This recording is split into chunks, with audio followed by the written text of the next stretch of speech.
اور دشمن کو ناقابل یقین شکست سے دوچار کیا انقلاب اسلامی کے ذریعے. آپ نے خالی ہاتھوں ریجن کے اندر، خطے کے اندر سیکورٹی کے اس کے عام ستون کو ڈھا دیا اور وہاں پر اپنا کنٹرول سنبھال لیا، کنٹرول حاصل کر لیا. یعنی جمہوری اسلامی ایران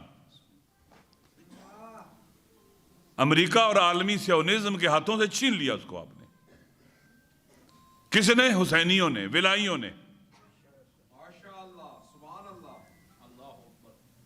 ایک فقی کی رہبری میں اور قیادت میں، توجہ، ایک قرآن شناس کی رہبری میں، فقی اسلام کی رہبری میں، جس کا ایک ایک قدم قرآن و اہل بیت کی اطاعت میں تھا.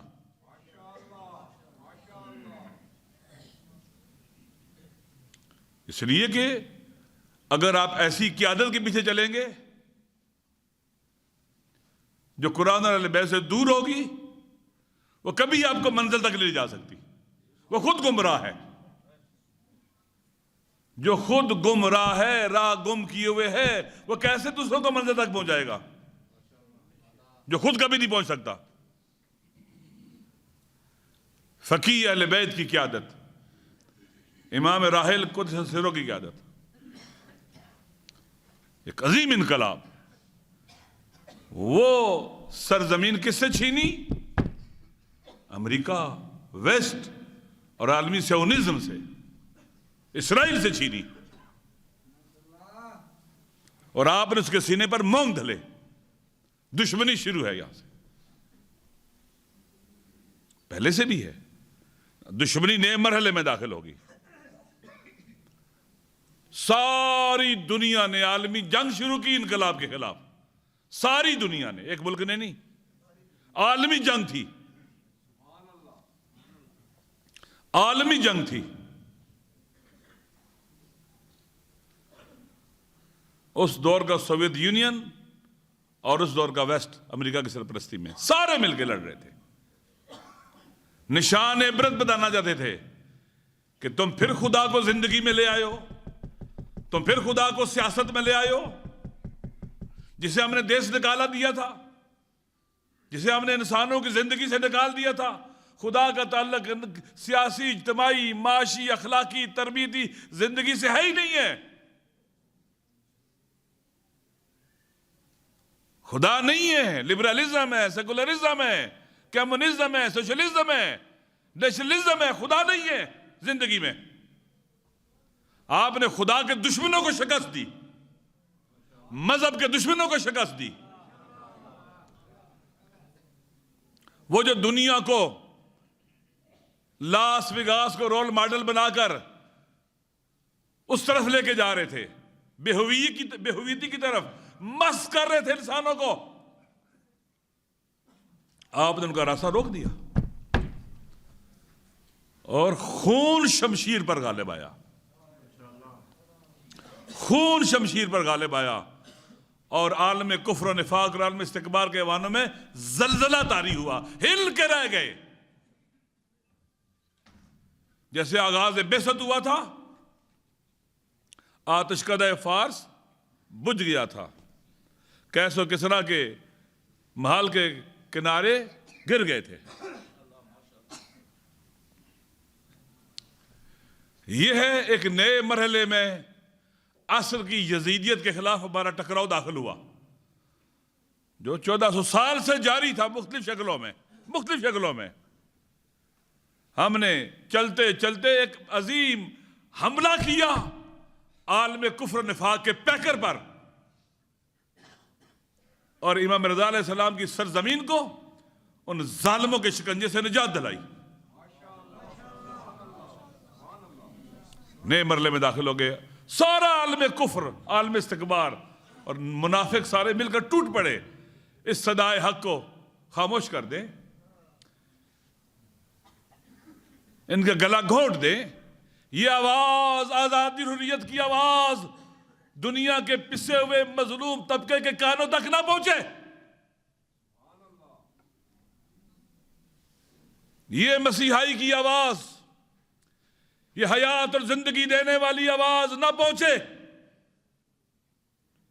دنیا کا میڈیا سب کچھ ان کے خلاف لگ پڑا، لیکن وہ نہتے تنہا ٹکراتے رہے، وہ حسینی اور کربلائی اور عاشورائی، اور پوری دنیا کو شکست دی. اور مظلوموں کو پیغام گیا، عزت سے مرنا ذلت سے جینے سے بہتر ہے. اور یہ جو ان کے بڑے بڑے ظلم استبداد کے وائٹ ہاؤس ہیں، اگر تم اٹھ کھڑے ہوگے تو تم انہیں رونگ ڈالو گے، رونگ ڈالو گے انہیں. یہ ریزسٹنس لبنان میں پہنچی، فلسطین قبلہ اول کی سرزمین، انبیاء کی سرزمین، جس پر غاصبانہ قبضہ تھا، جو مایوس کر دیے گئے تھے، جن کے لیڈر دھوکے میں آ چکے تھے، نا امیدی کا شکار تھے. نئی نسل سامنے آئی جنہوں نے پہلے غلیلوں سے لڑنا شروع کیا. اصل کیا کہ مقاومت کرنی ہے، ڈٹنا ہے،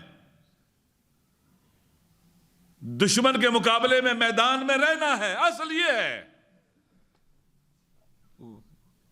غلامی کی زندگی سے عزت کی موت کو گلے لگانا ہے. لہذا اٹھے.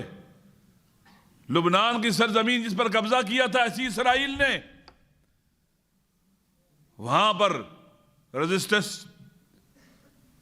نے آغاز کیا، اور چلتے چلتے اتنے طاقتور ہو گئے کہ اسرائیل اور امریکہ اور عالمی استکباری قوتوں کے خواب چکنا چور ہو گئے.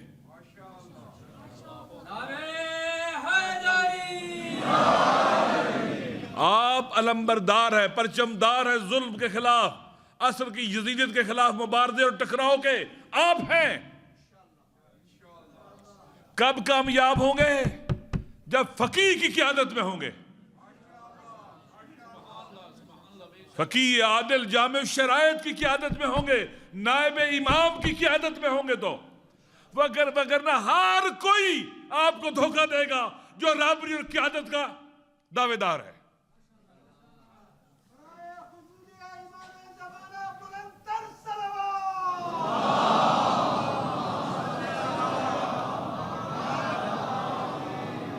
ایک دور میں 2 قائد، 4 قائد، 5 قائد نہیں ہو سکتے. قرآن کہتے ہیں لو کان فیہما آلیۃ الا اللہ لفسدتا.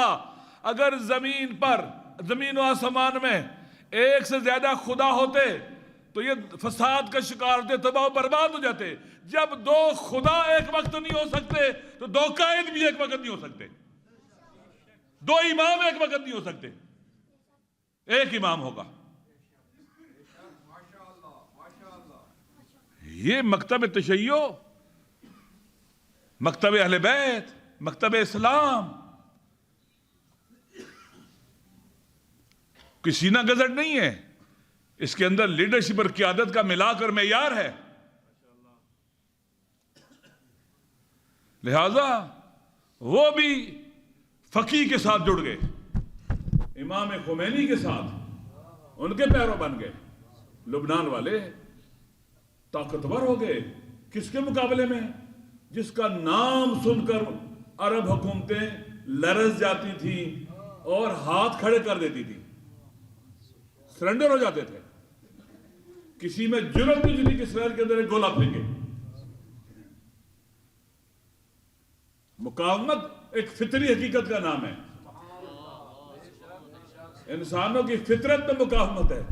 وہ چاہتے ہیں جو انسانوں کے وجود میں مقاومت کی شمع روشن ہے فطرت کی شکل میں، اسے بجھا دیا جائے، خاموش کر دیا جائے، کمزور کر دیا جائے، مایوسی کے ذریعے، نا امیدی کے ذریعے، خوف کے ذریعے، ڈر کے ذریعے۔ وہ شجاعت کی روح پھونکتی ہے نائب امام کی قیادت، امید کو جلا بخشتی ہے، حوصلوں کو نیا جذبہ اور ولولہ دیتی ہے،